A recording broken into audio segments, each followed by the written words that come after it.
페이지 42를 보시면은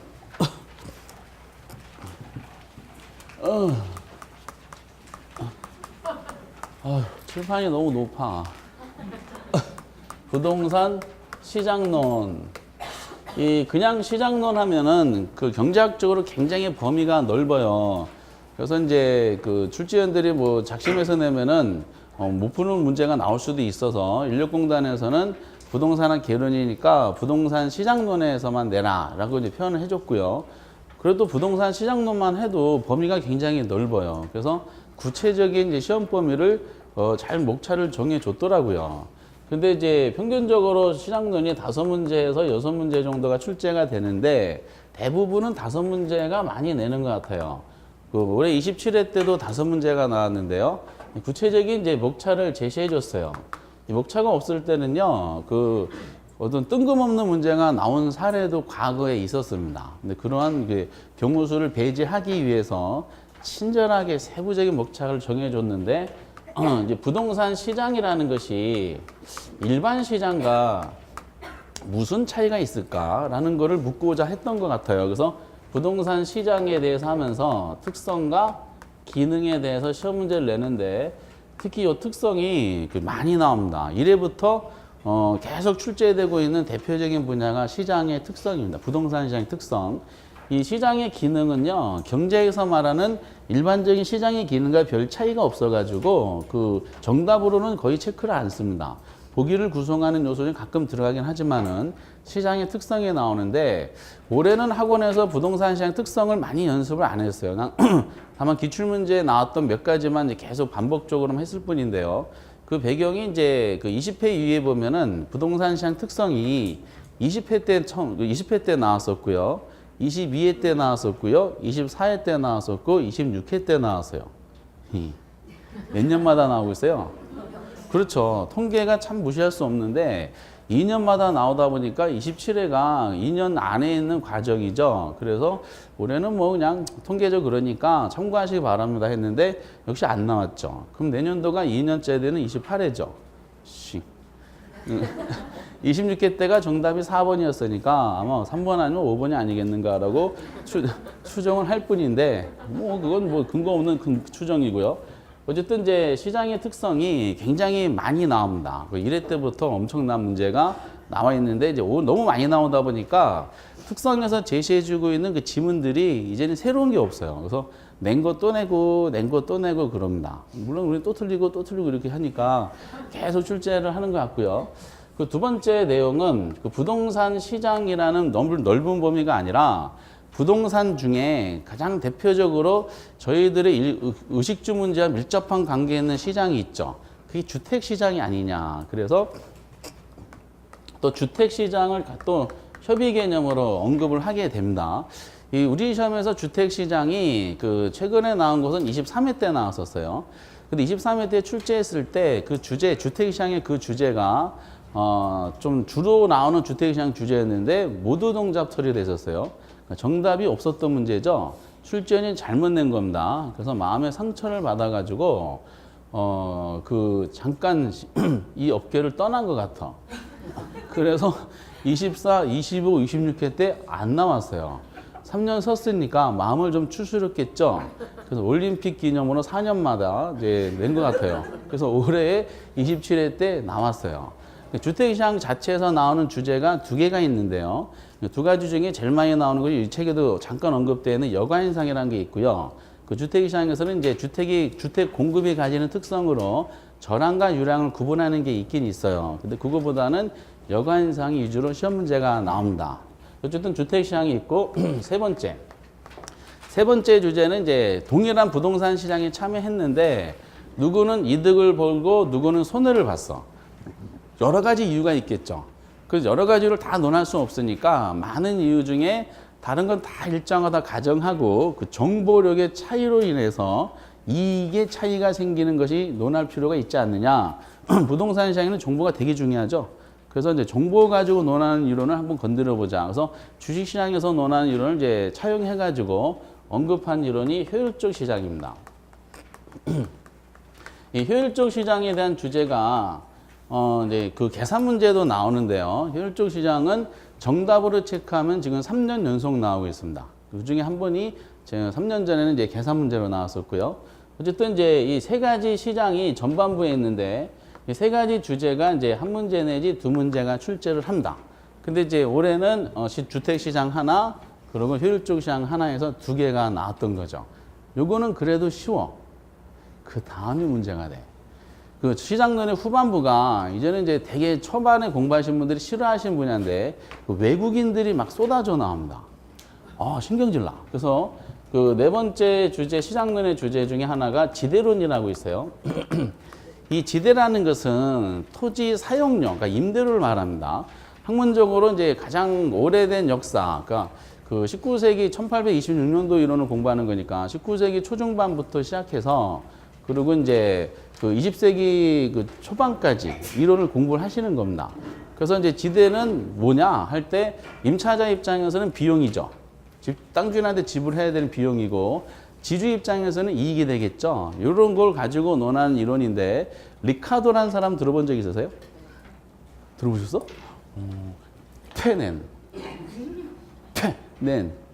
튜넨이라는 사람 들어보셨어요?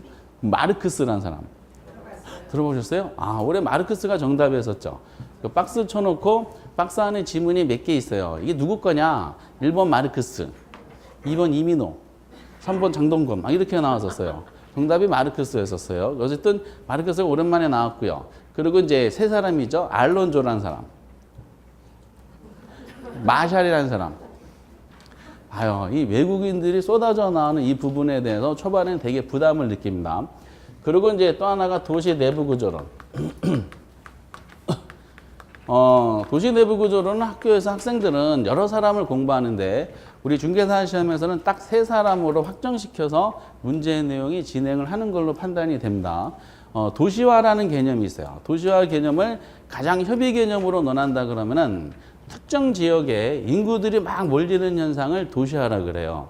근데 인구 규모에 따라서 또 어떤 명칭을 쓰긴 하는데 근데 이제 인구들이 몰리는데 이 사람들이 그 지역 안에서 먹고 살아야 되잖아요. 주거 공간 마련할 것이고 그 상업시설 마련할 것이고 공장을 마련하겠죠. 이런 성장하는 과정 중에 내부 구조가 어떻게 형성되는지에 대해서 논한 이론입니다. 버제스라는 사람 못 들어보셨죠? 호이트, 해리스 울만 뭐 이런 것들이고 그리고 이제 입지론이 있습니다. 입지론에서는 두 가지가 있어요. 공허입지론하고 공허입지론의 이제 전통적인 고전적인 학자로서 독보적인 사람 중에 한 사람이 베버라는 사람이 있습니다. 우리 중개사 시험은 베버만 시험에 나옵니다. 100%가 못 들어보셨죠? 베버. 그리고 이제 상어입지론. 상어입지론 점포를 어디다 오픈하는 게 좋으냐. 그래서 크리스탈러라는 사람 못 들어보셨을 것이고 렐리 컨버스 하프 이런 식으로 사람 이름이 나옵니다. 그래서 인터넷상에 보면은 부동산 학개론을 공부할 때 몇 명의 학자를 우리가 이제 공부하면 됩니까 했더니 인터넷상에 뭐 30 몇 명 막 이렇게 나오는 것도 있어요. 그렇게까지는 할 필요 없고요. 우리는 13명만 공부하면 됩니다. 여기서 다 나와요. 방금 지도론에 리카도, 튜넨, 마르크스, 알론조, 마샬. 그리고 내부 구조론에 버제스, 호이트, 헬스, 울만. 그리고 공유업체는 페버, 상업체는 크리스탈, 레일, 컨버셔프로. 요 사람들이 출제가 돼요. 근데 요 부분이 이제 선어 문제가 나오거든요. 그래서 27회 때는 주택시장 하나, 효율적 시장 하나, 지대론 하나, 공유입지론 하나, 상호입지론 하나 이렇게 됩니다. 근데 이제 어차피 주제가 딱 7개로 확정이 돼 있어요. 벌써 특성 하나, 둘, 셋, 넷, 다섯, 공유입지 6, 7개. 7개 중에 최소 5문제가 나오니까 처음에는 이제 특히 후반부 내용이 공부하시기가 좀 외국인들은 암기를 해야 되니까 좀 껄끄럽다 하더라도 나중에는 요 파트가 효자 노릇합니다. 그래서 이제 5, 6문제 나오는 이 시장론에 대해서는 한 문제라도 틀리면 안 되는 거야. 예의상 한 문제를 틀려도 되는 거야. 안 되는 거야. 예를 갖추면 안 되는 100% 맞아야 되는 대표적인 분야가 요것들입니다. 그래서 용서할 수가 없는 파트죠. 한 문제라도 틀리면은. 어쨌든 이제 이렇게 딱 주제가 정해져 있기 때문에 막판에 요 파트를 점수 향상하는데 굉장히 기여를 합니다. 다만 말씀드렸듯이 학자 이름하고 내용을 연결시키는 과정 중에 약간 초반에는 고통을 느끼실 거예요. 처음 하신 분들은. 그 고통스러운 과정만 거치면은 안개 낀 장충당원에서 안개가 쫙 거치게 돼 있어요. 그래서 인문과정에서는 뭐 책이 설명도 잘 안 돼 있고 그래서 다 하진 않고요. 유력한 문제인 시장의 특성, 그리고 이제 주택시장, 효율적 시장, 입지론에서 상호입지론, 이 네 가지만 가지고 한번 해보도록 하겠어요. 그리고 이제 어쨌든 이제 이런 부분들에 대한 논리고, 그 나머지 사람 이론 암기하는 좀 힘드니까 이제 기본서 나오면은 이제 줄을 치면서 핵심적인 키워드가 이겁니다라고 해놓고 좀 디테일하게 살펴보도록 하겠습니다. 역사적으로 그 1회부터 작년 27회까지 총 28번을 봤는데요. 가장 출제 빈도가 높은 것은 1등이 이 주제 중에 상호입지론이에요. 두 번째가 부동산 시장 특성입니다. 그리고 이제 지대론하고 내부 구조론은 우리 시험 역사를 보면은 거의 뭐 18회 때 이후부터 이제 주로 출제가 되기 시작했고요. 15회 때 이전에 보면은 내부 구조론은 딱 한 문제밖에 안 나와 있어요. 근데 이제 그 15회 때 사건 이후에 구체적인 시험 범위를 이제 정해줄 필요가 있지 않겠는가 해가지고 시험 범위가 나왔을 때 지대론하고 내부 구조론이 시험 범위에 포함이 되기 시작했어요. 그때부터 이제 시장론 주제 중에 지대론과 내부 구조론이 막 출제가 됩니다. 그러니까 이제 내년도는 아마 이것이 이제 내부 구조론이 나오면서 대충 어디서 나올 것인가가 거의 확정되지 않았을까라고 해서 그거를 이제 통계를 잡아서 계속 연습을 시켜드리도록 하겠습니다. 먼저 첫 번째 이제 부동산 시장의 특성, 유력한 문제인데요.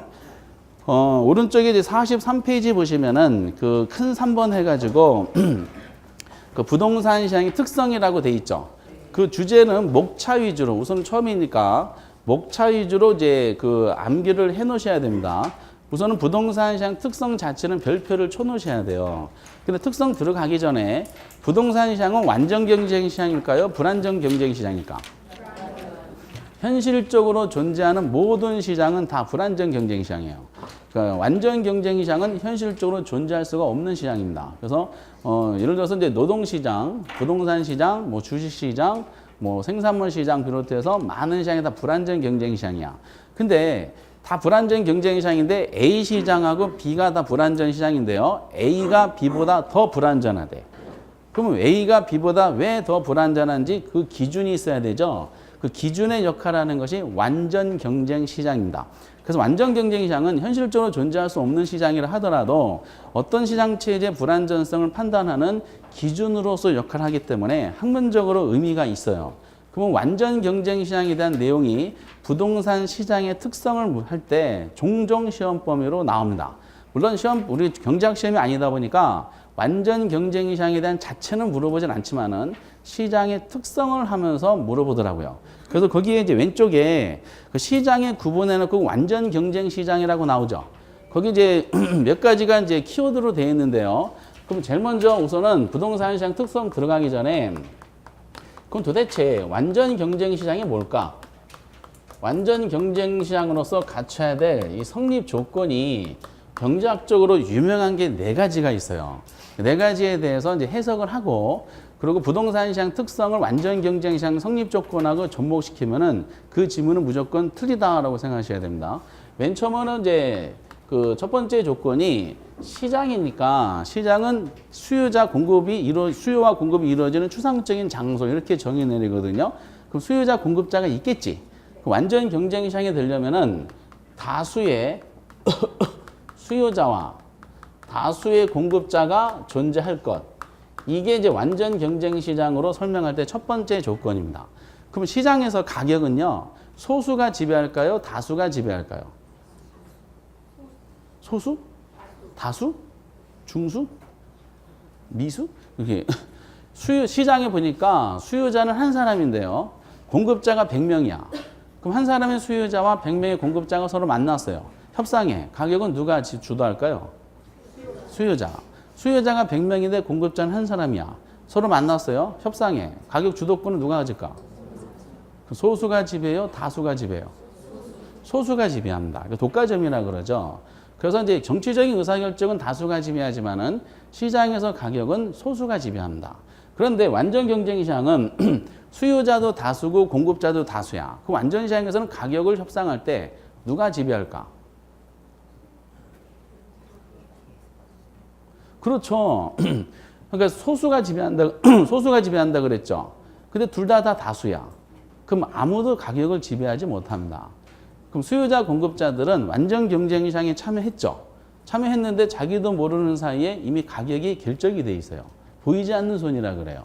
그래서 이제 완전 경쟁 시장에 있는 사람들은 가격 지배력을 행사하는 것이 아니라 이미 시장에서 결정된 가격에 대해서 순응자 역할을 합니다.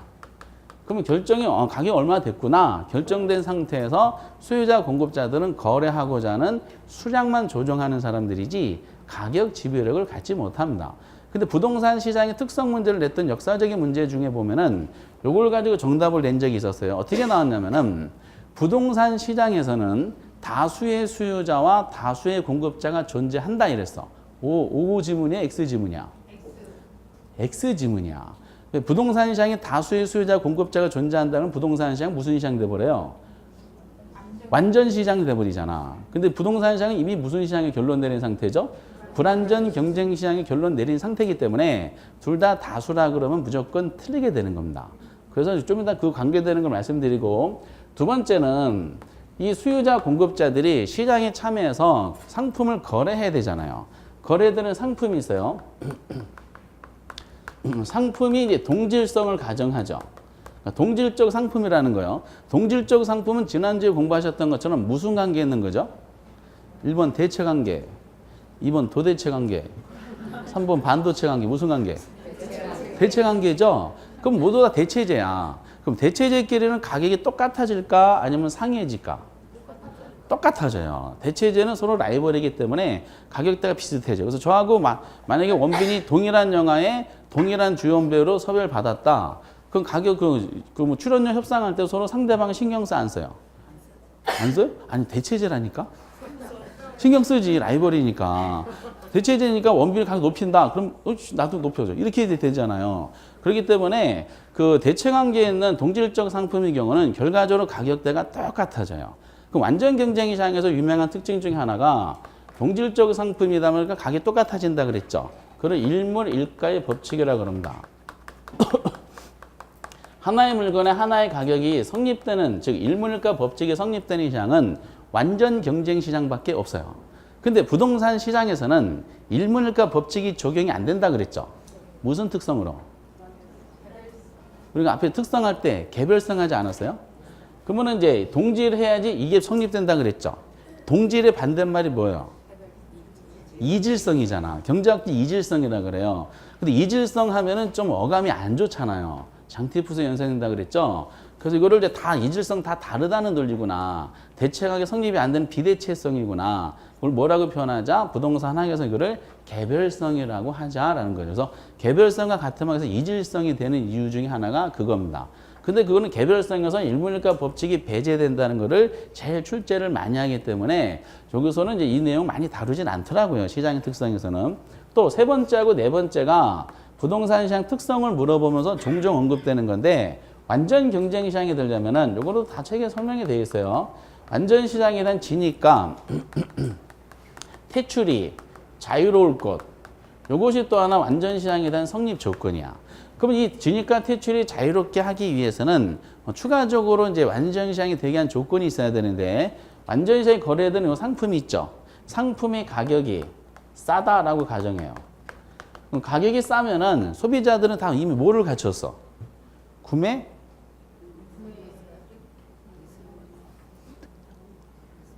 우리가 수요는 유효소라 그랬죠. 유효소는 뭐죠? 이제 구매 의사하고 뭘 갖춰야 돼? 구매 능력을 갖춰야 되잖아요. 근데 물건의 가격이 싸다는 것은 이미 소비자들은 다 뭐를 이미 갖춘 상태야. 구매 능력을 갖춘 상태지. 구매력을 갖춘 소비자들이 지나가다가 저기 마음에 드네? 그럼 언제든지 뭐죠? 시장에 들어갈 수가 있어. 구매 의사만 표출하면 되는 겁니다. 그래서 완전 시장에 거래되는 상품의 가격은 어떻다? 싸다는 거야. 근데 부동산은 싸요, 비싸요? 그 가격이 비싸다는 것은 벌써 진입장벽이 돼요. 그래서 비싸다는 것 자체가 시장이 뭐다? 불완전 시장이다라고 얘기하는 거죠. 그래서 어묵 시장하고 부동산 시장 비교하면 어디가 더 완전 시장에 가까워요? 어묵 시장에 더 가까워요. 싸니까. 저하고 이민호가 거래되는 시장 비교하면은 누가 더 불완전 시장에 가까울까? 이민호가 더 불완전 시장에 가깝지. 제가요? 감사하는데 인정할 거 인정해야 되죠. 그래서 이제 이민호는 비싸. 이민호가 시장에 나왔다. 경매에 이제 경매에 들어왔다. 그럼 아마 최저 입찰가가 정해져 있을 거야. 최저 입찰가 하면 20억 이 정도. 그 20억 구매를 갖추지 못한 사람은 그 시장 자체를 참여할 수가 없어요. 저의 경매 입찰가는 최저가가 없어요. 최고가가 있어요. 최고가 100원 이런 식으로 해서 그래서 물건의 가격이 비싸면 비쌀수록 벌써 진입장벽이 돼가지고 시장이 불안전하게 돼요. 요거를 이제 부동산은 건드리죠. 특성할 때. 또 시장의 진퇴가 자유롭게 하기 위해서는 완전시장 조건으로 정부의 간섭이 전혀 없어요. 완전시장에서 정부가 하는 역할은 국방에 의무하는 것이지 시장을 전혀 터치하면 안 됩니다. 이 논리고 그리고 또 하나는 완전 경쟁 시장은 모든 정보가 다 공유된다라고 가정해요. 모든 정보가 다 공개되고 모든 정보를 시장 참여자들이 다 공유한다고 가정해요. 그러면은 완전한 정보가 이제 공유한다고 가정하니까 완전 경쟁 시장에서는 우수한 정보라는 게 있을 수 있을까 없을까? 우수한 정보가 있을 수가 없어요. 모든 정보가 다 공개되니까. 모든 정보를 시장 참여자들이 다 똑같이 알고 있어요. 그러니까 우수한 정보가 없기 때문에 우수한 정보를 이제 시간과 비용을 들여서 구매한다는 정보 비용 자체가 존재하지가 않습니다.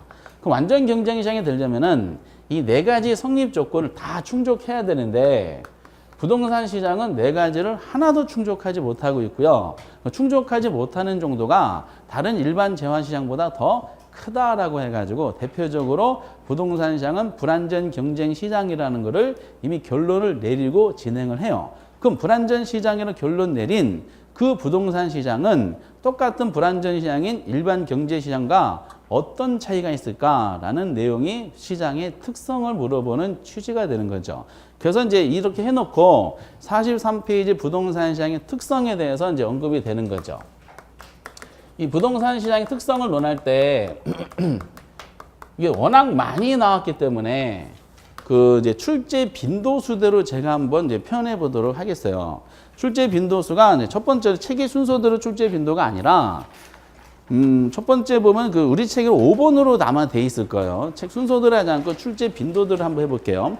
5번에 보면 시장의 국지성이라고 돼 있죠. 이 말은 이제 부동산 시장은 이제 국지적 시장이란 뜻이고요. 국지적 시장이란 말은 부동산 시장이 지역마다 같다는 거예요, 다르다는 뜻이야. 다르다는 뜻이야. 특히 일반 재화 시장과 다른 부동산 시장의 특성이 나타나는 그 배경에 보면은 일반 재화와 다른 부동산이 가진 특성으로 많이 연결시켜요. 그럼 시장이 국지적이라는 것은 우리가 부동산 특성에서 거꾸로 이 특성 때문이다라고 연결을 잠깐 시킨 적이 우리하고는 없네요. 그러면 시장이 국지적인 것은 관련되는 부동산 특성이 뭐냐면은 부동성이야, 부동성. 토지는 움직이지 못하죠. 그렇죠. 움직이지 못하니까 시장이 국지적이라는 것은 시장이 지역마다 상이하다, 유사하다. 지역마다 상이하다는 거야. 지역마다 평택 부동산 시장, 서울 부동산 시장이 다 달라요. 이것이 부동성 때문에 그 부동산을 움직이지 못해서 그렇습니다. 부동성을 하셔야 되는데 근데 시장의 국지성 이렇게만 암기해가지고는 사실상 문제가 안 풀리고요. 국지적 시장이라는 것을 의미하는 다양한 형태의 지문들이 있어요. 그래서 국지적 시장과 관련되는 대표적인 지문이 한 6가지 정도가 나옵니다. 그래서 그런데 지금은 부동산 시장은 지역마다 어떻다? 상이하고 국지적인 의미를 가진다라는 정도만 목차만 아시면 되겠고요. 두 번째 그 특성에 중요한 게 그 책에는 4번으로 되어 있어요. 4번에 보면 수급 조절의 곤란성이라고 되어 있죠. 수급 조절의 곤란성. 1번과 2번이 아마 정답 체크로 제일 많이 나오는 건데 수급, 수가 뭐예요? 수요, 급은 공급이죠. 수요와 공급이 조절이 어렵다. 그래서 수급 조절의 곤란성 이렇게 표현합니다. 이때 주의사항은 부동산 시장의 특성 문제를 내면서 수급 조절의 불가능성 하면은 그건 틀린 지문이야. 부동산 시장에서도 수요와 공급이 조절이 어떻다? 가능해. 가능한데 뭐가 걸리냐? 시간이 걸리는 거야, 시간이. 그래서 부동산 시장은 수요와 공급이 조절이 가능하긴 한데 어느 정도 시간이 경과된다. 그러면 어느 정도 시간이 경과되면 조절이 가능한데 곤란하다고 얘기하는 것은 시간 개념으로 단기적 현상이에요. 얘는 장기적 현상이야. 곤란한 현상은. 잘 들어보세요. 이게 핵심인데 지금 수요와 공급을 조절이 가능하다 그랬죠. 근데 조절이 가능한데 시간이 걸린다는 거잖아. 그럼 장기적으로는 수급 조절이 가능하다는 뜻이잖아요. 그렇죠? 근데 여기 결론이 수요와 공급 조절이 어렵다 그랬잖아. 그럼 이건 어렵다, 곤란하다는 건 단기 현상이야, 장기 현상이야? 단기 현상이지. 단기적으로는 수급 조절이 어렵지만은 장기적으로는 가능하다는 뜻이에요. 그래서 요거를 우리가 뭐라 그러냐면은 단기적으로 수요와 공급이 조절이 어려우면은 이 시장에서 그 물건에 대한 객관적인 균형 가치를 형성하기가 어려워요. 객관적 균형가 형성하기 어렵다는 것은 그 물건에 대한 가격이 왜곡된 현상이 나타난다는 거예요. 그리고 맨날 똑같은 질문인데, 그래서 단기적으로 부동산 시장에서는 가격이 왜곡되는 현상이 있죠. 왜곡되는 현상이 잘 많이 나타나더라라고 표현합니다. 이거 하나는 세트로 묶으셔야 돼요. 그래서 수급 조절이 곤란하기 때문에 단기적 부동산 시장에서는 가격의 왜곡 현상이 나타나는 가능성이 많다라는 거죠. 근데 기출문제 보면은 단기적으로 왜곡된다는 거죠. 가격이. 단기를 뭘로 바꿔서 오답으로 나와서 쓴 적이 있을까? 야, 벌써 그걸 아시다니. 근데 이제 이 배경이 역시 부동산 특성으로 자꾸 연결시키니까 수요와 공급이 조절이 어려울 때, 특히 상대적으로 조절이 어려운 공급이 좀 조절이 어려워요. 우선 부동산은 수출과 수입이 불가능하죠. 그럼 무슨 특성을 잡아야 돼? 수출과 수입이 불가능하다. 이동이 불가능하다는 뜻이죠. 무슨 특성? 부동성. 그리고 이제 증가하기도 어렵죠. 부증성. 그리고 필요 없는, 남아돈 당해서 없앨 수도 없죠. 없앨 수도 없다. 영속성. 뭐 이런 배경 등을 가지고 있어서 수요와 공급의 조절이 좀 어렵지 않느냐라는 식으로 논하고 있습니다.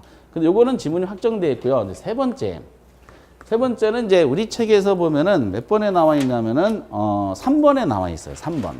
부동산 시장은 지역마다 다르잖아. 그렇죠? 그럼 같은 지역에 많은 상품들이 있죠. 그럼 동일 시장 지역에 있는 상품들은 똑같을까? 그것도 다르다는 거야. 상품은 또 다 다르다. 상품의 뭐다? 비표준화성 이렇게 얘기합니다. 이거는 역시 관련되는 부동산 특성은 다 다르다. 개별성이야. 그럼 요거를 표현할 때 이제 뭐를 염두에 두고 표현한 거냐면은 아까 완전 경쟁 시장이 되게 한 성립 조건 중에 두 번째 상품이 동질하다고 있었죠. 동질하면 똑같다는 거냐 표준화되는 거잖아요.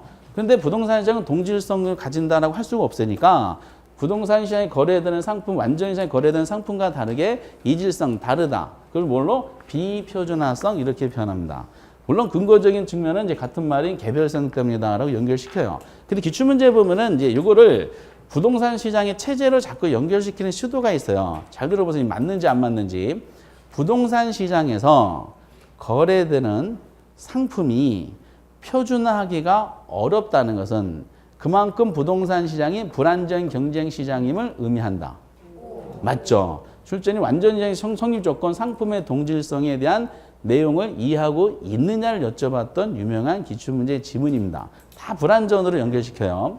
그 네 번째는 이제 우리 책에서는 어디 이제 이게 재작년에 정답이었는데 작년이겠죠? 6번에 나와 있어요. 부동산 시장은 상품이 거래되잖아. 거래가 잘 알려져 안 알려져요? 거래의 비공개성이라 그래요. 또는 거래가 보통 은밀하게 이루어지잖아요. 거래의 은밀성 이렇게 합니다. 관련되는 부동산 특성을 설명할 때 이것도 개별성으로 보통 하게 돼요. 그래서 보통 거래가 남한테 알려주기 싫어하는 사적으로 이루어지는 경향이 있죠. 그래서 은밀하게 이루어져요. 얼만큼 은밀하게 이루어지냐면은 정부가 강제적으로 개입해서 거래 내용을 공개하게 할 정도로 은밀하게 이루어집니다. 그래서 이제 제도적으로 마련된 건 실거래가 신고하는 거 있죠. 실거래가 신고하는 계약 체계로부터 며칠 이내에 신고하잖아요. 뭐 그런 식으로 강제적으로 공개하게 만들 정도로 부동산 시장은 비공개적으로 거래되는 현상이 있어요. 근데 그 실거래가 신고하는 것은 제 개인적인 생각은 부동산은 좀 은밀한 맛이 있어야 돼요. 그러지 않을까요? 은밀한 맛이 있어야지 아무도 축적시키고 막 이럴 텐데 그 거래가 비공개적이기 때문에 그러면 시장을 분석하는 사람은 시장에 대한 정보를 취득하려면은 이게 얼마에 거래되는지 그리고 얼마만큼의 거래량이 이루어지는지를 정보를 취득해야 되잖아요. 근데 이게 공개가 잘 안 되다 보니까 그 거래 내용을 파악하려면 정보 탐색 비용이 들겠어 안 되겠어요? 들어요. 그래서 이걸 때문에 부동산 시장은 정보 비용이 요구되는구나라고 알 수가 있고요. 그래서 이거를 출제원이 건드린 적이 있었죠. 어떻게 건드리냐면은 부동산 시장에서 그 부동산 시장의 거래가 비공개적으로 이루어진다는 것은 그만큼 부동산 시장이 불안전 경쟁 시장임을 의미한다. 그것도 맞는 설명이야. 왜? 이거랑 반대죠. 완전 경쟁이 정보병 자체가 존재하지가 않는데 거래가 비공개적인 것은 정보병이 존재한다는 뜻으로서 불안전 시장 체제를 연결시키는 시도입니다. 이렇게. 참 문제 내기가 좋은 내용이고요. 그리고 이제 마지막이 우리 책에서는 첫 번째 1번에 나왔는데 부동산 시장은 이게 정리한 내용이에요. 시장이 지역마다 다르다. 국지적 시장이야. 상품마다 다르다. 뭐다? 비표준화성이야. 그리고 거래도 잘 모른다. 뭐죠? 비공개적이야. 식으로 시장에 맡겼더니 수급 조절을 잘 안 되더라. 특성 때문에 수급적 곤란성이죠. 지역마다 다르고 상품마다 다르고 내용도 모르고 조절도 어렵고 때문에 부동산 시장은 전체적으로 체계적이면서 조직화된 시장을 구성하기가 어려워. 다 개별 시장이야. 이렇게. 그래서 이거를 정리한 것이 시장의 뭐다? 비조직성이다라고 합니다. 이 이제 5가지 목차가 역사적으로 굉장히 유명한 목차입니다. 이게 85년도 1회 때 나왔던 문제가 이거야. 1회 때는 다음 중 부동산 특성에 해당되지 않는 거 물어봤어. 1, 2, 3, 4, 5 이렇게 나왔어. 목차가. 그래서 보통 대부분의 소문서들이 이 목차 그대로 나와 있는 겁니다. 그 당시 정답이 시장의 조직성 이렇게 있었어요. 이런 문제 또 나왔으면 좋겠죠? 나올 수 있을까 없을까? 있어요. 이게 있어요. 이렇게. 그러다 보니까 이제 유명해서 이걸 국수 비비비라고 많이 하는데 이 앞자 따서 암기하는 거 아주 좋지 않은 방법입니다. 국수 비비면 암기했더니 국수 비비비 아니던데요? 라고 하는 분도 계시더라고요. 문제 지문 보면은 출제원이 국수 비비를 통해서 이제 앞자 따서 암기한다는 분들을 타겟팅으로 문제 낼 수 있겠죠. 그러다 보니까 아까 말씀드린 것은 내용이 나와. 이거 특히 국지적 시장 단어가 몇 개 안 되잖아요. 이거를 한 2줄로 쫙 설명을 해요. 설명한 내용이 시장의 국지성이라는 것을 이해하느냐고 표현하는 지문들입니다. 대신에 이제 우선은 초반이니까 이런 이제 그 대표적인 이런 특성이 있구나라는 정도로 접근을 해 주시기 바랍니다. 국수 비비비, 국수 비비비. 나중에 국수 비비비만 했더니 국이 뭔지 다 까먹더라고요. 앞뒷말을 까먹으면 오히려 역효과가 나타나는 그 경제학에 대한 부작용이죠, 부작용. 그리고 여기다가 이제 하나 첨가하는 게 뭐냐면은 말씀드렸던 저거를 이제 출제하고 물어보고 싶은 건데 부동산 시장은 불안전 경쟁 시장이잖아요. 그 부동산 시장을 불안전하게 만드는 그 지문들이 언급을 해요. 시험에 나왔던 거 첫 번째 내용이 아까 완전 경쟁 시장은 다수의 수요자와 다수의 공급자가 존재한다 그랬죠. 그렇죠? 그럼 그 완전 시장 돼버리잖아. 부동산 시장은 어떻게 표현해야 돼요? 소수의 수요자와 소수의 공급자가 존재한다라고 이제 표현을 하셔야 돼요. 네, 부동산 비싸니까 벌써 이제 진입할 수 있는 소비자 수, 생산자 수가 제한을 받게 돼요. 그럼 둘 다 소수인데 그럼 상대적으로 누가 더 소수일까? 일반적인 시장에서는.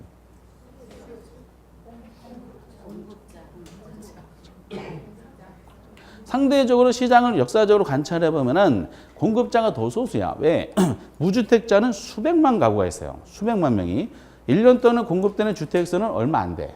그 무주택자에 비해서는. 그렇죠. 그러니까 상대적으로 무주택자 수요자는 많은데 1년 동안 공급된 주택수가 적다. 그럼 상대적으로 공급이 더 뭐다? 소수라는 거야. 그 상대적으로 더 공급이 소수다 보니까 더 소수인 공급자가 수요자를 가격으로 지배하는 그 체제가 그동안에 우리나라 시장에서 형성이 됐었죠. 그래서 이게 굉장히 심해가지고 정부가 시장에 개입을 해서 분양가를 규제한다든지 이러한 정부 정책을 시행하는 경우도 있었어요. 분양가 규제 정책을 시행한다는 것은 벌써 그 상대적으로 소수인 공급자가 상대적인 다수인 수요자를 가격으로 그동안에 지배했다는 뜻이야. 이렇게. 어쨌든 근데 요거는 많이 내진 않고요. 그 다음에 저기 이제 시장의 진퇴가 자유롭다는 거 있죠. 그 중에 이제 자유롭게 되려면 가격이 싸야 된다 그랬잖아. 부동산은 뭐죠? 비싸. 고가성이죠. 부동산이 고가품이라는 것은 그만큼 시장이 불안전하다는 의미한다. OX. O가 되는 거야. 그리고 이제 세 번째. 그 세 번째 본 정부의 간섭이 전혀 없는 게 완전 경쟁 시장이라고 그랬죠. 근데 부동산 시장은 정부의 간섭이 너무 심해. 이걸 어떻게 표현하냐? 우리나라는 법적 규제 있죠. 법적 규제가 많아요, 적어요. 너무 많아. 법적 규제가 많은 것은 무슨 법을 공부하면 돼요? 민법은 법적 규제가 아니지. 민법은 사인간 사인간의 문제니까. 뭐죠? 공법이지. 공법을 잘못 읽으면요, 우울증 빠져요. 공법은 맨날 보면은 하지 말아라, 하지 말아라 하면 죽여버리겠다, 죽여버리겠다 막 이렇게 나오잖아요. 공법 체계도 보면은 제1조가 항상 그러죠. 제1조. 이 법을 제정한 목적. 뭐라고 설명하면서 마지막에 국민경제 발전에 이바지한다 이렇게 나오잖아요. 그리고 그 중간에 하지 말아라 해놓고 마지막에 벌칙에 나오잖아. 걸리면 죽여버리겠다 이렇게 됩니다. 국민경제에 이바지한다는 마지막에 죽여버리겠다는 나와 있는 것이 공법 체계도다 보니까 공법은 너무 심각하게 공부하면은 우울해지고 사회생활을 못해요. 그러다 보니까 법적 규제가 너무 많은 거야. 행동 하나하나를 다 통제하고 있죠. 이것은 완전 경쟁 시장에서는 있을 수가 없는 사건입니다. 그것도 마찬가지로 법적 규제가 많다는 것은 그만큼 부동산 시장이 무슨 시장이다? 불완전 경쟁 시장임을 의미한다라고 자꾸 이렇게 연결시키고요. 그리고 중복되지만은 이제 아까 완전 시장에 대한 논리가 정보법이 없다 그랬죠. 부동산 시장은 뭐 경험칙에 의해서도 정보법이 존재하죠. 그러니까 이거는 잘 내지는 않는데 이 세 가지는 종종 나옵니다. 그러니까 묶어서 보면은 부동산이 고가품이라는 거, 그리고 정부의 법적 규제가 많다는 거, 그리고 정보법이 존재한다는 거. 전부 다 부동산 시장 무슨 시장 만든다? 불완전 시장으로 만든다라고 표현하게 돼 있더라고요. 그래서 국수 BBB라는 거를 이제 기본적인 틀로 알아두시고 요 내용을 첨가하다 보면은 지문을 이제 어떻게 연습하냐에 따라서 이제 달라지겠지만은 그 결과적으로 이 범위 내에서 28회 때 한 문제가 나올 거예요. 통계적으로 그렇게 추정이 되고요. 다만 지문이 어떻게 나오고 어떻게 변형될 것인가 몫은 제가 이제 1월 달부터 해드리면 되는 몫입니다. 아주 재미난 문제가 부동산 시장의 특성이야. 그래서 한 문제 맞았고요. 이 정도만 하시면 되고요. 그리고 이제 시장의 기능은 뭐 안 읽어도 됩니다. 그리고 이제 44페이지에 우리 목차 위주로 나와 있는 게 3절 주택시장이라고 돼 있어요. 주택시장에 대해서 앞부분은 뭐 읽으실 건 별로 없고요. 우리 시험에서 주택시장의 이제 양대 테마 중에 하나가 45페이지 보면 큰 2번에서 주택의 여가 과정이라고 돼 있죠. 영어로 필터링이라고 그러는데 올해 나온 게 여가 과정에 대한 문제가 나온 거지. 여가. 들어본 적 있으시지? 주택 여가 현상입니다. 그래서 두 번째인데요. 주택 시장에 대해서 여가 현상을 국한시켜서 한번 논해보도록 하겠어요. 여가. 여가 현상은 막판에 한 9월 달에 모의고사 내드리면은 거의 정답률이 90%에 육박하는 문제 중에 하나입니다. 초반에 약간 헷갈리긴 하는데 근데 책에 이제 보다는 조금 더 제가 개념 정의를 한번 해보도록 하겠습니다. 여가. 어이.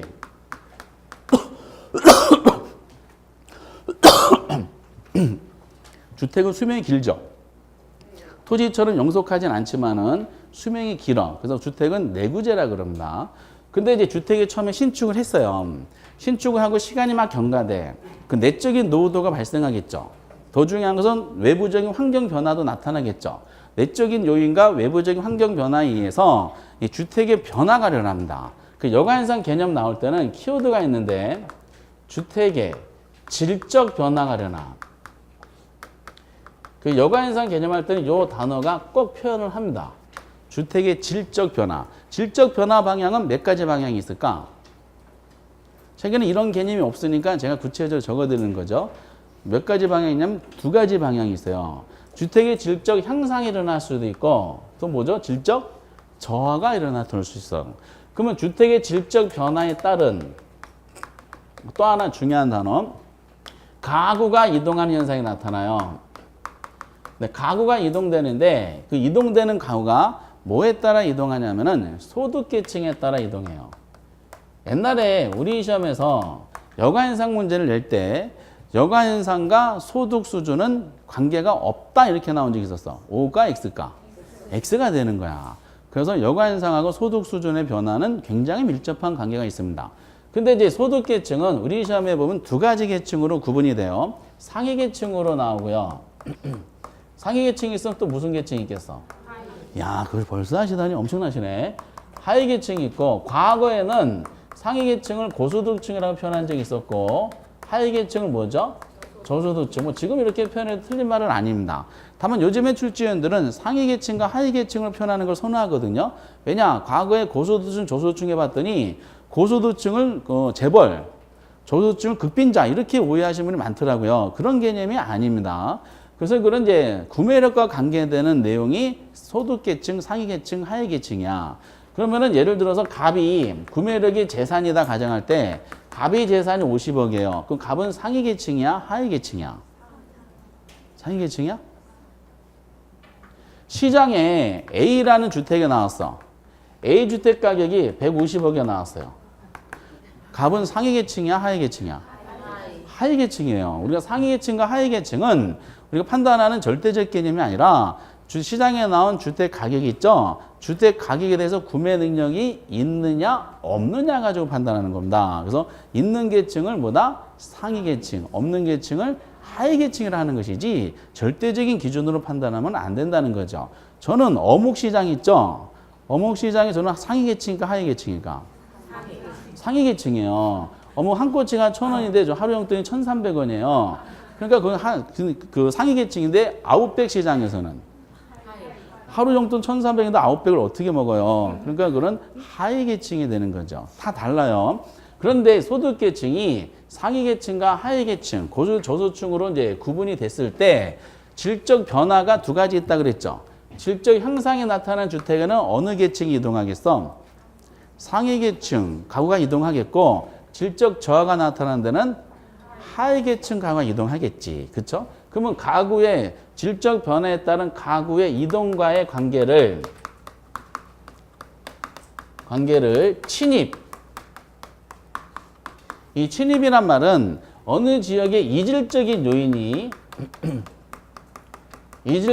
개입되는 현상이다라고 합니다. 물론 뭐 침입이 무슨 뜻인지라 물어보는 것은 거의 없는 걸로 판단이 되고요. 모래처럼 뭐 침입 이런 표현을 쓰는 경우가 있을 뿐입니다. 침입을 하면은 이질적인 개입되다 보니까 그 지역 형태가 경쟁이 발생해요. 보통 여가현상은 이제 침입과 계승의 원리로 설명되어지는 주택시장 이론인데 어떤 이질적인 침입하잖아요. 그 기존의 이용이 있을 거 아니에요. 기존의 이용 상태하고 침입한 이용이 서로 경쟁을 해요. 결과는 두 가지야. 침입한 이용이 패배하는 경우 있죠. 그럼 지역 형태는 바뀔까 안 바뀔까? 안 바뀌어. 그 침입한 이용이 성공한 경우가 있어. 그 지역 형태는 바뀔까 안 바뀔까? 그럼 바뀌게 돼요. 그러면 이제 침입하고 계승 요 사이에 그럼 기존의 이용과 침입한 이용 간에 경쟁이라는 요소가 발생하게 되는데 경쟁 과정에 침입이 이기잖아요. 그럼 지역 형태가 바뀌는 현상, 지역적 형태가 변모되는 현상. 우리 이거를 뭐라 그런다? 이거를 계승이다라고 얘기합니다. 때문에 침입과 계승의 원리로 설명되는 유명한 주택시장 이론을 우리가 뭐라 그런다? 이거를 여가현상이다라고 얘기합니다. 때문에 여가현상 개념을 설명하면 키워드가 우선 질적 변화라는 걸 아셔야 되고요. 그리고 소득계층에 따라 뭐가 이동한다? 가구가 이동한다는 걸 아셔야 되고 이 과정 중에서 이 현상이 일어난다는 것을 그냥 참고하시면 되겠어요. 그럼 이렇게 이제 개념을 정의하다 보니까 여가현상의 종류가 몇 가지가 있겠어요? 두 가지가 있을 수밖에 없지. 질적 향상이 나타날 때 상위계층이 이동하는 거하고 질적 저하가 나타날 때 하위계층이 이동하는 현상이 있죠. 자연스럽게 여가현상의 종류가 그래서 밑에 분류로 두 가지가 있는 거예요. 종류, 유형 두 가지인데 그 여가현상을 논할 때 핵심적인 여가현상은 하향 여가현상이에요. 여가현상 설명할 때 맨 먼저 무슨 현상부터 설명하시냐면은 상향 여가부터 설명하셔야 돼요. 상향 여가현상이란이라고 밑에 개념이 일부 설명이 잘 돼 있죠. 상향 하위계층, 하위 소득계층 주택이 상위 소득계층의 주택으로 전환되는 현상이다. 뭐 이렇게 설명이 돼 있죠. 무슨 말 이해되시지? 그 주택이 있을 거야. 주택이 있는데 기존의 주택 거주자들이 빠져나갔어요. 하위계층이 빠져나갔을까? 상위계층이 빠져나갔을까? 상향여가 설명할 때 하위계층이 빠져나갔어요. 그러면 하위계층이 사용하던 주택이잖아. 하위계층이 사용하던 주택인데 하위계층이 빠져나갔으면 이 집은 뭐가 돼요? 빈집이 돼. 이거를 이제 여가현상의 중요한 요소죠. 공가라 그래요. 공가현상. 그래서 빈집이 됐으니까 누가 채우느냐가 되게 중요해요. 그럼 누가 채우느냐? 상위 계층이 채우는 거. 그래서 상향여가 현상이란 말은 하위 계층이 사용하던 주택이 무슨 계층으로? 상위 계층 사용으로 전환되는 현상을 상향여가 현상이다라고 얘기합니다. 항상 여가 현상을 판단할 때는 나간 사람 기준으로 판단하는 거야? 들어온 사람 기준으로 판단하는 거야? 들어온 사람 기준으로 판단하는 거예요. 항상 헤어진 사람을 기준하는 것이 아니라 새로 사귄 사람을 기준으로 판단하게 되는 겁니다. 이런 현상입니다. 그런데 그 거주 계층이 업이 됐지. 나중에 상향 여가 현상에 대해서 나올 수 있는 지문을 우리가 정리해 보면 딱 3가지 정도밖에 없어요. 그 중에 이제 3가지 지문 중에 하나가 이 개념이고요. 굳이 또 하나 요 시점에 한다 그러면은 그럼 상위 계층 입장에서는 하위 계층이 사용하던 이 주택을 그 상태로 이용할 생각이 있겠어요? 이 사람들은 뭔가 이유가 있겠지. 그러면 하위 계층이 사용하던 주택을 상위 계층 입장에서 보면은 이게 저가 주택이라고 가정하면은 일종의 열등제. 이 사람이 원하는 주택은 고가 주택이 되겠죠. 그러면 저가 주택이 고가 주택으로 전환될 가능성이 있는 경우에 상향여가 나타날 수 있겠죠. 우리 시험은 그 경우를 뭐로 표현했을 것 같아요? 1번 재개발, 2번 재개발, 3번 재개발. 뭐죠? 그래서 시험 문제가 재개발 등으로 상향여가 현상이 나타날 수 있다 이렇게 표현했어요. 맞겠지? 그럼 재개발 등이 발생한다. 재개발 등이. 그럼 재개발에 들어간 비용이 장난이 아니죠. 그러면 기존의 거주 계층 중에 재개발에 들어가는 비용 감당 능력이 안 되는 사람은 어떻게 해야 돼요? 떠날 수밖에 없고, 그러면 감당 능력이 되는 외지인들이 들어올 거 아니에요. 이 지역 형태가 변모가 됐죠. 신입해서 계승이 일어났어요. 근데 업이 됐죠. 이거를 필터링 업. 그래서 상향 여가 현상이다라고 얘기를 하게 되는 겁니다. 근데 시험 문제가 매우 단순해. 하위 계층이 사용하던 주택을 상위 계층 사용에 전환되는 거를 우리가 상향 여가라고 해야 되잖아요. 이거를 하향 여가 현상이다 이렇게 표현한다는 뜻이지. 얼마나 쉬워? 근데 여가 현상의 핵심은 상향이 아니야. 하향 여가입니다. 그러니까 여가 현상은 유명한 주택시장 이론이라 그랬을 때 이걸 긍정적으로 논하는 것이 일반적인 방향입니다.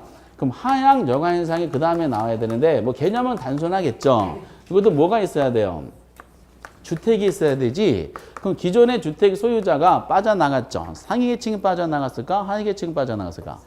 상위 계층이 빠져나갔어요. 그럼 그럼 상위 계층 빠져나갔으니까 빈집이 생겼죠. 이걸 공가라 그랬어요. 누가 채운다? 하위 계층이 채워. 근데 여기서 우리가 여가 현상을 설명할 때 그 경제학적인 가정이 있어요. 그 가정이 뭘까 봤더니 건설회사가 저 재개발 재건축에서 신축하는 거 있죠?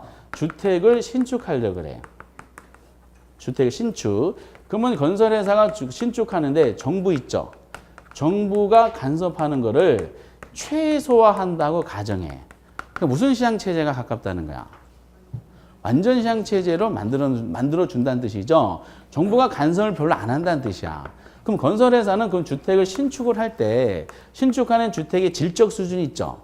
질적 수준이 우수한 걸 공급할까요? 아주 나쁜 걸 공급할까? 정부를 건설회사를 믿으세요. 그러니까 여가 현상은 주택에만 있는 게 아니에요. 자동차 시장에도 여가 현상이 있어요. 주택시장, 여가 현상이 주택시장이 처음 나온 것이 아니라 다른 경제학으로서 나온 개념이거든요. 그러면 이제 자동차가 기존에 타던 자동차 소유자들 있잖아요. 그럼 자동차 제조사에서 기존의 자동차를 운전하던 사람들을 갈아타게 만들어야 돼. 그러면 기존의 차보다 질적 수준 높은 자동차를 집어넣어야 돼요? 나쁜 자동차를 집어넣어야 돼? 현대자동차에서 새로운 신차 발표를 했어요. 달구지형이야. 시속 5km야. 바퀴가 네모야. 그래서 운전할 때 격렬한 느낌이 걸고 이제 멀미를 방지하는 효과가 있습니다. 이렇게 마케팅하고요. 부산까지 가는데 한 두 달 정도 걸립니다. 이렇게 합니다. 그럼 기존에 타던 자동차를 타던 사람들이 신차로 바꾸겠어요? 아니야. 그러면 항상 여가를 시키려면은 기존에 이제 소유자들이 갖고 있는 물건, 핸드폰이라든지 이런 많은 거 있죠. 그거를 새로운 걸로 갈아타게 만드는, 냉장고도 다 여가 현상이 있어요. 그 하려면은 기존의 물건보다 더 질적 수준이 높은 걸 해야 돼. 그러면은 이제 세상에 그 상위 계층이 본인이 기존에 거주하던 주택 얘가 1등이었었어. 그러면 신축을 하는 과정 중에 아주 질적 수준이 높은 주택을 공급했죠. 그렇죠? 그럼 새로운 1등이 나왔잖아. 그럼 가장 구매력이 높은 계층이 새로운 1등 주택으로 빠져나갔겠지. 그러면은 이게 공가가 됐잖아요. 이걸 이제 뭐죠? 하위 계층이 채우겠지. 이게 뭐다? 다운된 거니까 필터링 다운으로서 하향조가 돼. 그럼 요 사람도 어디서 왔어요? 안 왔어요? 왔죠? 상위 계층이 저런 새로운 신축하는 주택으로 갈아탈 때 요 사람이 본인이 갖고 있는 주택을 이삿짐에 싣고 가요? 집은 못 가져가. 그러면 요 주택은 빈집이니까 그 다음 2등 계층이 넘어가겠죠? 그럼 요 사람도 기존 살던 주택이 빠져나왔으니까 빈집이 됐잖아. 이걸 누가 채워? 지금 우리 하향력 한다니까. 상위 계층이 채우면 상향력가 돼버리잖아요. 더 하위 계층이 채우겠지. 요 사람도 기존에 살던 주택에서 빠져나왔겠지. 빠져나왔겠지. 연쇄반이 일어나네. 공가가 됐죠. 누가 채워? 더 하위 계층이 채우는 거야. 이게 연쇄 반응이 따다다다다다 일어나는 거예요. 따다다다다 일어나다 보니까 마지막에 남아있는 주택이 있죠. 이 주택은 가장 질이 안 좋은 주택만 남았을 거 아니야. 가장 질이 안 좋은 주택인데 이 질적으로 최악인 주택에 대해서 만약에 수요자가 없다. 자연스럽게 어떻게 돼? 이거는 시장에서 퇴출당하는 거죠. 그럼 전체적인 주택시장을 보면은 가장 질이 좋은 주택이 들어오면서 가장 질이 안 좋은 주택이 사라졌죠. 평균적으로 전체 주택시장의 질적 수준이 업이 돼요? 아니면 떨어져요? 그래서 여가인상은 중요한 요소가 잘만 되면은 질적 수준이 향상된다라고 합니다. 근데 이걸 해드릴 때 어떤 분이 그러시더라고요. 그러면은 재개발, 재건축으로 상위계층 들어오니까 하위계층 빠져나갔다 그랬죠? 이분은 어디 가셨어요? 라고 질문하더라고요. 어디 가셨어요? 걱정하지 마세요. 우리가 그거 걱정할 단계는 아니고 이분은 본인의 그 빠져나간 사람들마다 그 구매력이 다 차이가 있어 없어? 구매력이 다 차이가 있으니까 저 사람은 자기 연쇄 반응 막 일어난다 그랬잖아요. 연쇄 반응 일어나는 그 다음 어디에 맞춰서 들어갈 거야. 본인에 맞춰서. 걱정하지 마시고 우리는 그냥 이렇게 하시면 돼. 그래서 상향여가는 이 정도고, 그래서 우리가 주택시장에서 매우 중요하게 보는 여가현상은 이제 여가의 핵심이라 그러죠. 이거를 하향여가 현상을 해. 연쇄 반응이 일어나는 과정이다. 우리는 그래서 이제 그 복잡하게 내지는 않는 것 같고, 상향과 하향에 대해서 공가를 누가 채우느냐라는 차원으로 다운되느냐, 아니면 업이 되느냐, 상향과 하향만 구분하는 식으로 언급이 되더라고요. 이게 이제 미팅에서도 여가 현상이 있어요, 없어요? 있어요. 여가 현상 여러 군데 막 있어요. 주택시장만 있는 거 아니야. 이민호, 송중기, 소지섭, 그리고 이제 박보검, 김덕기, 이렇게 미팅 5명이 나왔잖아요. 그럼 상대편 이제 학생은 수혜 1, 수혜 2, 좀 수혜밖에 모르니까 수혜 3, 수혜 5까지 이렇게 이제 1대1로 이제 쭉 이제 미팅 장소에서 막 신경전 부리고 막 하잖아요. 대체제들이니까 신경전 막 한 상태인데 저는 대체제 인식하는데 갑자기 문에서 출입구에서 허겁지겁 막 뛰어오는 사람 있죠. 정우성이. 정우성이 뛰어오면은 이제 여기 중에 한 사람이 나가야 되잖아요. 그럼 연쇄 반응이 일어나겠지? 누가 가장 나가겠어? 질적 수준이 가장 최악의 인간이 나가겠어요? 아니면 최고의 인간이 나가겠어? 인정하죠? 그 누가 나가요? 김덕기가 빠져나갈 거 아니야. 그러면 여기 참여한 이 사람들의 전체적인 질적 향상이 일어나요? 저하가 일어나요? 그렇죠. 이것도 미팅 장소에서 여가 현상이 연쇄 반응이 일어납니다. 상대방은 이분들 수의 1, 2, 3, 4, 5는 막 박수 치겠지? 악성을 제거했다 해가지고 등등으로.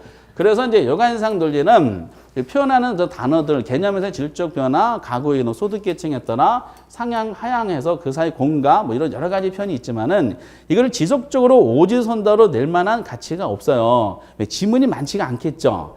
그러다 보니까 이거는 같은 세트로 물어보는 게 있어. 그게 올해 정답으로 나온 건데, 거기 보면은 이제 오른쪽에 바로 밑에 주거분리라는 말이 나오죠. 주거분리하고 여가현상은 같은 세트고요. 서로 밀접한 관계가 있다라고 연결을 의도적으로 시키는 것 같아요. 그래서 주거분리가 어떤 의미를 가지는지 조금만 쉬었다 가도록 하겠습니다.